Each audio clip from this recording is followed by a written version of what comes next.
পুকুরটা ছিল ঐতিহ্যবাহী একটা রাজাদের আমলের পুকুর। এই পুকুরের মধ্যে একটা অলৌকিক ঘটনা ছিল। অলৌকিক ঘটনা ছিল আপনারা অবাক হয়ে যাবেন। ওই সময় যাদের মেয়ে বিয়ে হইতো, তারা এসে যদি তাদের মাল সামানা লাগতো, ডেক পাতি হাড়ি পাতি থালা বাসন যা লাগতো, তখন পুকুরের মধ্যে বলতো, সাথে সাথে উঠে পড়তো। তো তারপর তারা তাদের মেয়ের বিয়ে শাদীর অনুষ্ঠানগুলো সম্পূর্ণ করতে এই মাল সামানা দিয়া, তারপর মানুষের ভিতরে আস্তে আস্তে আস্তে আস্তে একটা লোভ তৈরি হয়ে গেল। তো লোভ আসার কারণে যখন এই মাল সামানাগুলো উঠতো, তখন তারাই কিন্তু রাখিয়ে দিত। তারপর আবার অন্যজনে যারা বিয়ে লাগতো, তারা এসে বলতো, তারপর দেখি এই পুকুর থেকে মাল সামানাগুলো উঠে না।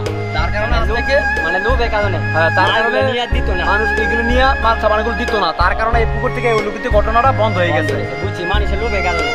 ভাই, মানুষের লোভ দিলে ভালো না ভাই। যাই হোক, একটা ঘটনা শুনলাম।